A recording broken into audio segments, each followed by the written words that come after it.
आनंद लो प्रतिदिन के जीवन का में आपका स्वागत है। मुझे खुशी है कि आज आप मेरे साथ जुड़े हैं, क्योंकि मेरा विश्वास है कि हम कुछ ऐसी बातें बांटेंगे जो आपके लिए जीवन बदल देने वाली हो सकती हैं। हम यहाँ ब्रायन ह्यूस्टन के साथ हैं, जो कि सीनियर पास्टर है हिलसॉन्ग चर्च के सिडनी ऑस्ट्रेलिया में। वो कल भी कार्यक्रम में थे, आज वो फिर हमारे साथ है और हम चर्चा कर रहे हैं उन चुनावों पर जो महत्वपूर्ण होते हैं। ब्रायन, आज फिर आपका स्वागत है। धन्यवाद जॉयस, ये उत्तम है। तो ब्रायन, चुनाव, हमें संक्षिप्त में बताइए कि चुनाव कितने महत्वपूर्ण हैं। हाँ, सच में वो सब कुछ है। जीवन चुनाव के बारे में है, जीवन निर्णय है।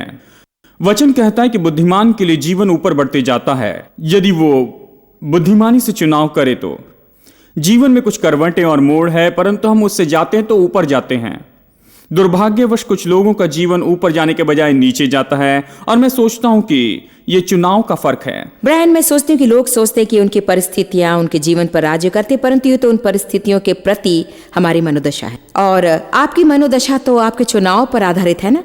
हाँ बिल्कुल, मुझे निश्चय ही करना है। मुझे आपके बारे में नहीं मालूम, परंतु प्रतिदिन मुझे चुनाव करना है। आप अभी मेरे एक कॉन्फ्रेंस में थे और आपने नकारात्मकता के बारे में बताया। क्या ये चुनाव है? क्या आप सकारात्मक होना चुन सकते हैं? मैं सोचता हूं कि आपको सकारात्मक होना चुनना है। मैं सोचता हूं कि एक चुनाव है। मैं सोचता हूं कि मनुष्य का स्वभाव ही नकारात्मकता की ओर होता है। हम स्वभावी से पापमय, और मैं सोचता हूं कि हम नकारात्मकता की ओर होते हैं। तो मैं सोचता हूं कि हमें चुनाव करना है कि आप इसे हमेशा करते रहेंगे, और बहुत सी बातों के समान आप जितने अधिक सही चुनाव करेंगे, अंगीकार बदलेंगे, तो आप उसे जयवंत होने वाले सकारात्मक अंगीकार बनाएंगे। ये बिल्कुल सही है। तो सच में यदि हम अच्छे चुनाव नहीं करते तो हम जीवन में उन्नति नहीं करेंगे। और आज हम चर्चा करना चाहते हैं कि हम चुनाव करें कि भूतकाल को जाने दें और तिरस्कार में ना जिए। तो हम मेरे हाल ही के कॉन्फ्रेंस में आपकी शिक्षा की कुछ झलकियां दिखाएंगे, परंतु उसे करने के पहले हमें बताएं कि तिरस्कार में जीने का क्या अर्थ होता है। हाँ, फिर मैं सोचता हूं कि हर मनुष्य के पास ये मौका होता है कि तिरस्कार में जिए। हम सब मौके चूकते हैं, हम सब गलत चुनाव करते हैं, और हमने गलत चुनाव किए हैं। तो तिरस्कार ऐसी कुछ बात है जिसका सामना केवल कुछ लोग ही नहीं परंतु सब लोग करते हैं, और मैं सोचता हूं कि तिरस्कार में कोई सकारात्मक बात नहीं। वो सच में नहीं है। लोग भी जी सकते हैं। मैं अक्सर लोगों से कहती हूँ कि लोग तिरस्कार और इनकार में जीते हैं। ये तो भूतकाल के बारे में तिरस्कार या भविष्य का इनकार करते हैं, परंतु कुछ ही लोग वर्तमान में जीते हैं। तो बात यह है, यदि मैं अपने भूतकाल के विषय कुछ कर सकती तो मुझे वो करना चाहिए। यदि अच्छे बदलाव ला सकती हूँ तो मुझे वो करना चाहिए। मुझे निश्चय पश्चाताप करना चाहिए और परमेश्वर के साथ सही होना है। परंतु आप जिसके विषय कुछ नहीं कर सकते, आपको परमेश्वर पर भरोसा रखना चाहिए कि वो उससे निपटेगा और आगे बढ़े, क्योंकि अपना सारा जीवन उन बातों को सुधारने की कोशिश करे जिसे सही नहीं किया जा सकता, तो वो वास्तव में आपके जीवन को बर्बाद कर देगा। पास्टर ब्रायन ह्यूस्टन इस विषय पर मेरे कॉन्फ्रेंस में हाल ही में सिखा रहे थे, और उन्होंने कीमती बातें बताई जिसे मैं अभी आपके साथ थोड़ा बहुत बांटना चाहती हूँ। देखिए, तिरस्कार ऐसा संसार है जिसमें केवल यदि और यदि ही है। यदि हमने वो निवेश कभी नहीं किया होता, यदि मैंने बस बच्चों के लिए अधिक समय दिया होता, जब हमारे पास मौका था तब यदि हमने वो घर खरीदा होता, यदि मैंने वो बातचीत ही नहीं की होती, यदि केवल यदि मैंने अपने पिता को ये में बताया होता, यदि केवल मैंने वो क्यों नहीं किया, क्यों ऐसा संसार क्या होगा। और यदि केवल, क्या आप जानते हैं तिरस्कार के विषय कुछ भी सकारात्मक नहीं है। मैं इसे फिर से एक बार दोहराता हूं कि तिरस्कार में कुछ भी सकारात्मक नहीं है। शायद आपके जीवन में कुछ बातें हैं जो आपके जीवन में तिरस्कार लाता है, या आपके जीवन में कुछ है जो सच में तिरस्कार लाता है। आप यहां सच में आप नहीं हैं। विश्वास करें। बस एक क्षण के लिए आप जहां पर बैठे हैं वहां पर लोगों की कुर्सियों की ओर आप देखिए। बस एक कतार में देखें, क्योंकि उनमें से हर एक व्यक्ति को छोड़ दूसरे व्यक्ति के जीवन में ऐसी बातें हैं जो उसे तिरस्कार की ओर ले जा सकती है, परंतु तिरस्कार में कुछ भी सकारात्मक नहीं है, सच में नहीं है। और फिर भी बहुत से लोग अनुमति देते हैं कि वे तिरस्कार के द्वारा गिरा दिए जाएं। वे गिरा दिए जाते हैं। आप खुद के ऊपर में खेद कर रहे हैं कि क्या होगा यदि केवल क्या हो सकता है। क्यों तिरस्कार के विषय में कुछ भी सकारात्मक नहीं है। यहां तक कि बिली ग्राहम अपनी जीवनी में कहते हैं जस्ट एज आई एम। वे ऐसे समय के विषय में बताते हैं जहां वे उद्घाटन में थे, जहां राष्ट्राध्यक्ष जॉन एफ कैनेडी आए थे। और मैं सोचता हूं कि प्रेसिडेंशियल कार में उनके चुने लोगों के संग जा रहे थे और प्रेसिडेंट कैनेडी ने उनसे दूसरे आगमन के विषय में कहना शुरू किया और वे उसे दूसरे आगमन के विषय में पूछने लगे। बिली ग्रैहम ने वचन में से उन्हें बताया कि दूसरे आगमन के विषय में क्या विश्वास करते हैं। प्रेसिडेंट ने कहा, क्या मेरी कलीसिया दूसरे आगमन में विश्वास करती है? बिली ग्रैहम ने कहा, खैर यह उन पर आधारित है। वहीं उनकी बातचीत खत्म हो गई। 2 या 3 साल के बाद में वे फिर एक बार एक साथ वॉशिंगटन में नेशनल प्रेयर ब्रेकफास्ट में चर्चा कर रहे थे और बाद में प्रेसिडेंट ने बिली ग्रैहम से कहा कि क्या आप मेरे साथ आएंगे, क्या आप मेरे साथ में प्रेसिडेंशियल कार में आप मेरे साथ व्हाइट हाउस चलेंगे, मैं आपसे कुछ चर्चा करना चाहता हूं। बिली ग्रैहम बीमार थे, उन्हें बुखार था, वे जैसा महसूस कर रहे थे और उन्होंने प्रेसिडेंट के साथ में जाना नहीं चाहा। तो उन्होंने कहा कि क्या अभी न करते हुए कभी हम बाद में चर्चा करें। फिर उन्होंने प्रेसिडेंट से कभी मुलाकात नहीं की क्योंकि कुछ ही महीनों बाद उनकी हत्या हो गई। वो बताते हैं कि उनके मन में यह बात बार बार आई कि प्रेसिडेंट उनसे किस बात के विषय चर्चा करना चाहते थे। तिरस्कार कुछ ऐसी बात है कि जिसका अनुभव केवल कुछ ही लोग नहीं करते, लेकिन सभी लोग उसका अनुभव करते हैं। यह तो बस ऐसा ही है कि तिरस्कार में जीने से कुछ भी सकारात्मक बात नहीं होती है। तो ब्रायन, मैं जानती हूं कि जब आप उस कॉन्फ्रेंस में थे जिसका हमने कुछ भाग बताया, आपने सच में कुछ महान उदाहरण दिए हैं, अपने जीवन से व्यक्तिगत उदाहरण दिए हैं। क्या आप उनमें से एक अभी हमारे साथ बांटेंगे? मैं सोचती हूँ कि लोग हमारी परिस्थिति से बहुत कुछ सीखते हैं। हाँ, निश्चय ही।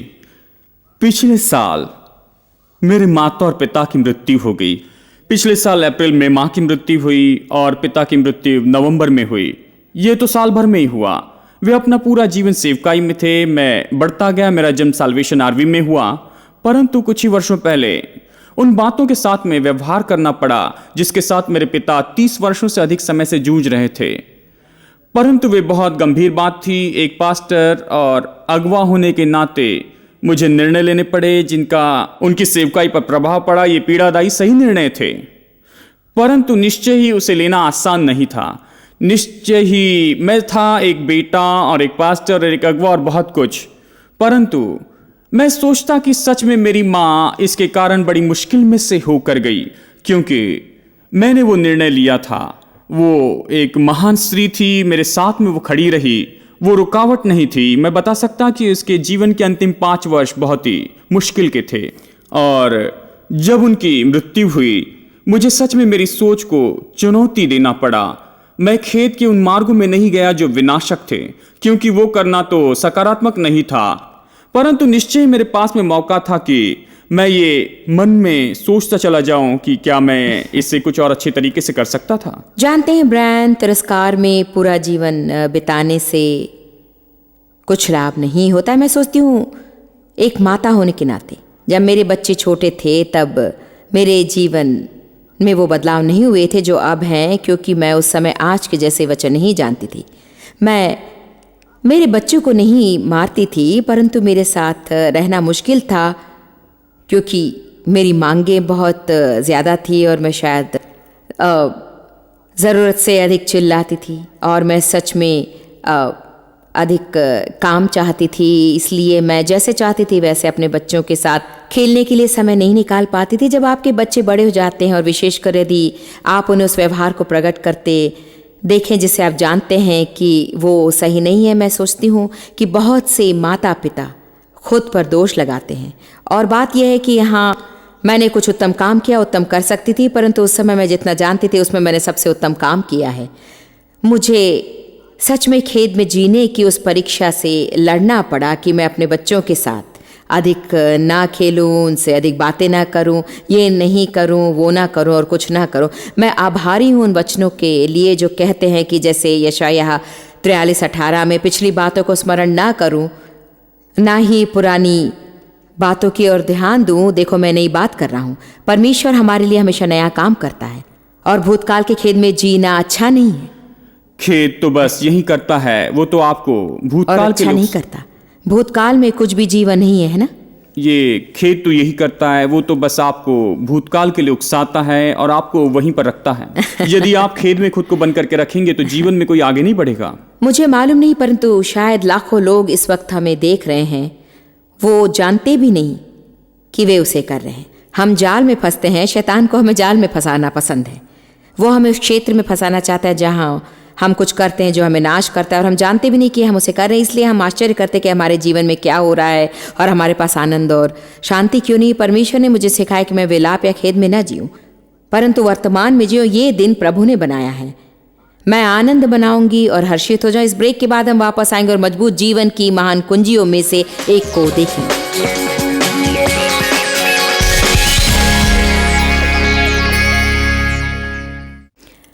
यहाँ ब्रायन हुस्टन की किताब how to make voice choices में वो बताते हैं कि एक मजबूत जीवन के निर्माण में एक महान कुंजी है। हमेशा अधिक सीखने के लिए भूखे रहें और इच्छा रखें। उसके बारे में बताइए। हाँ, मैं सोचता हूं कि जीवन सीखने के विषय में है। मैं सब बातों के विषय में सीखना चाहता हूं। मैं प्रचार के लिए कहीं जाना नहीं चाहता था। मैं ऐसी सभा में लोगों से मिलना नहीं चाहता था जहां पर केवल मैं ही बोलने वाला हूं। मैं देखता, मैं बोलता, मैं जिज्ञासा रखता। मैं सोचता हूं पढ़ना केवल किताबें पढ़ना ही नहीं है। मैं सोचता हूं कि आप जीवन में हमेशा पढ़ते हैं, आप लोगों को पढ़ते हैं, परिस्थिति को पढ़ते हैं, और बस आप खुद को सीखने के लिए खुला रखें। मैं तो बस सामान्य व्यक्ति के समान बनना चाहता हूं, क्योंकि इस रीति से आप सीखते चले जाते हैं। सचमुच अच्छा है ब्रायन। मुझे याद है मेरी एक सहेली, वो प्रभु के साथ है, परंतु वो सच में बहुत बातें करने वाली थी और उनके पति शांत थे, परंतु वो सच में बुद्धिमान व्यापारी थे और उनका बहुत फलवंत व्यापार था।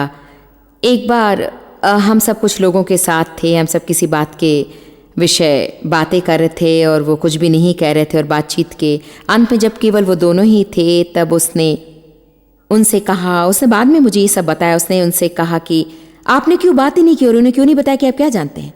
उन्होंने कहा, मैं पहले से जानता हूं कि मैं जानता हूं। मैं शांत रहकर ही जाने की कोशिश कर रहा था कि वे क्या जानते हैं। वही जीवन है ना। और ये सच में एक उत्तम उदाहरण है कि कैसे हम बस हमेशा बातें करना चाहते हैं। और आप ये कह रहे थे कि अच्छा है कि हम शांत रहें, तो हम सच में हमारे आसपास के लोगों को देखना है और उनसे सीखना है। मैं आपको कुछ और महत्वपूर्ण पॉइंट्स बताना चाहती हूँ जो ब्रायन ने मेरे साथ हाल ही के कॉन्फ्रेंस में बांटे थे, और फिर हम वापस लौटेंगे। खेत के विषय में ये कुछ विचार है, इसे लिख लें। अपने पड़ोसी से कहें, इसे लिख लीजिए। नंबर 1, खेत तो गलत चुनाव और खोए हुए मौकों का संसार है। मुझे एक बार फिर से कहने दें, खेत तो गलत चुनाव का संसार है, गलत चुनाव और खोए हुए मौकों का। इसलिए यदि आप अपना जीवन खेत से मुक्त जीना चाहते हैं, हम तो चुनाव करते हैं, वह मुश्किल होता है। उसे ठान कर हम मौके का उपयोग करते हैं, वो मुश्किल होता है। यह तो चुनाव करना है कि मैं अच्छा निर्णय लूंगा।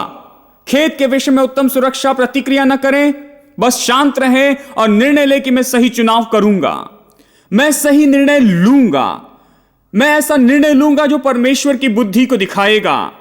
नंबर 2, सब लोग कहें नंबर 2। नंबर 2,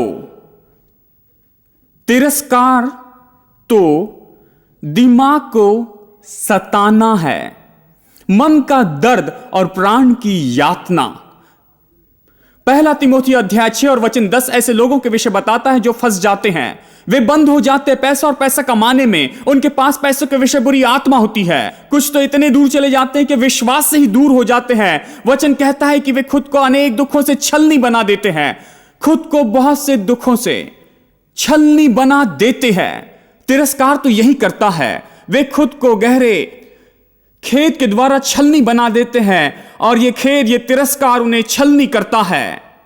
ये तो मन का दर्द है और प्राण की यातना है। तिरस्कार सीमाओं को पार करता और फिर से अपने दृष्टिकोण पर असर डालना शुरू करता है। आपके देखने पर असर डालता है, यह आपके मन से खिलवाड़ करता है। इससे आपकी कुछ भी मदद नहीं होगी। सुनिए, यह सलाह मैं आपको देना चाहता हूं। यदि आपके भूतकाल की गलती के विषय में आप कुछ सुधार कर सकते हैं तो फिर उसे सुधार लें और आगे बढ़ें। अब सुनिए, यदि उसे सुधारने के लिए आप कुछ नहीं कर सकते हैं तो परमेश्वर के साथ शांति बनाएं और खुद के साथ में शांति बनाएं और आगे बढ़ें। परंतु आप जो भी करते हैं आपको आगे बढ़ना होगा। क्या आपने यह सुना है मित्रों?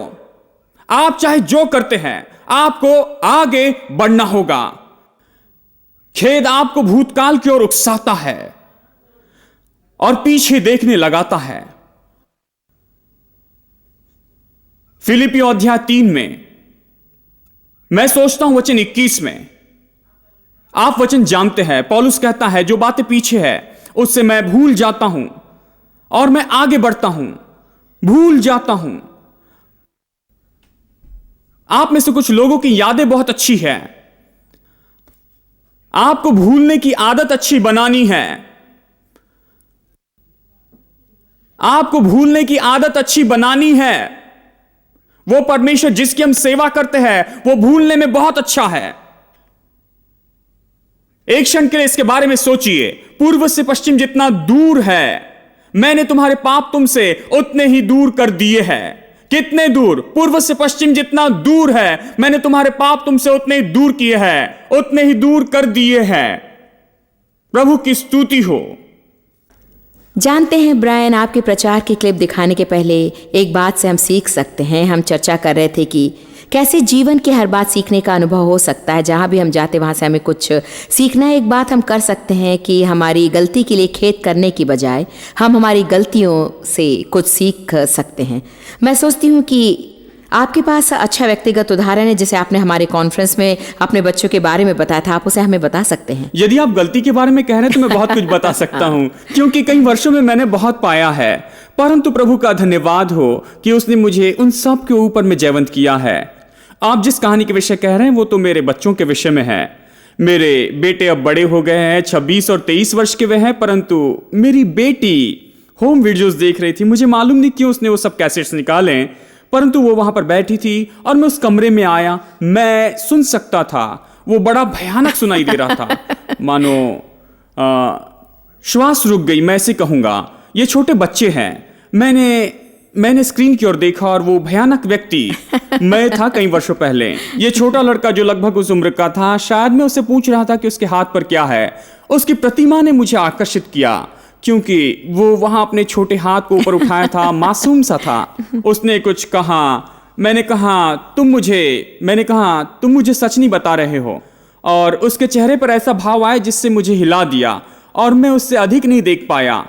बस कुछ क्षण में ही आप उसकी ओर देखें कि वो कुछ चुनौतियों पर भरोसा करता है। वो अच्छा कर रहा था।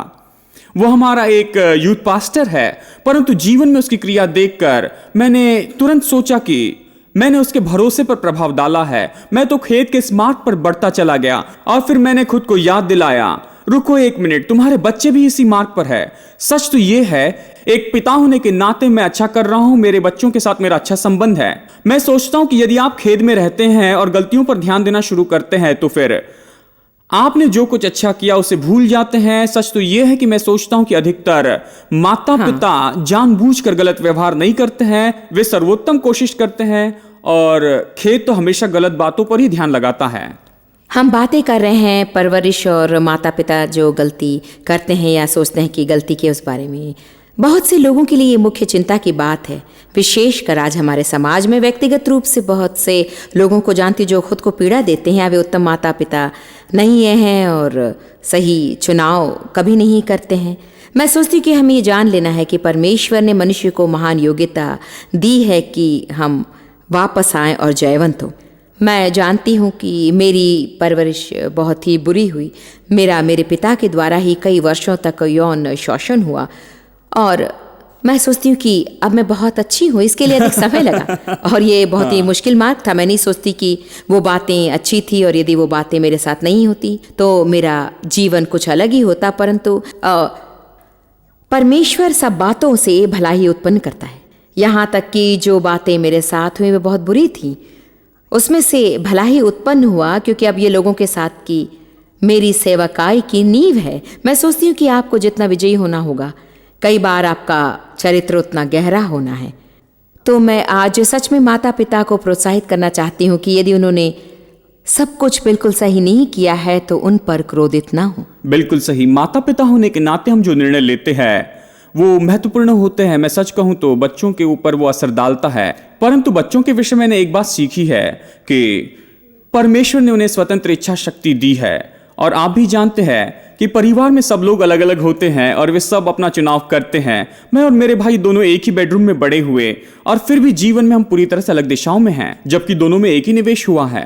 मैं सोचता हूं कि हम ऊपर ले सकते हैं, खुद को मार सकते हैं जैसे आपने कहा, और उसके बारे में खेद से भर सकते हैं। मैं सोचती हूँ कि शो का अंत करने के लिए आज ये सबसे अच्छा पॉइंट है, क्योंकि मैं कल्पना करती हूँ कि बहुत से दर्शक देख रहे हैं जो सच में उन बातों के लिए खुद पर दोष लगा रहे हैं जो उनके बच्चों का चुनाव था।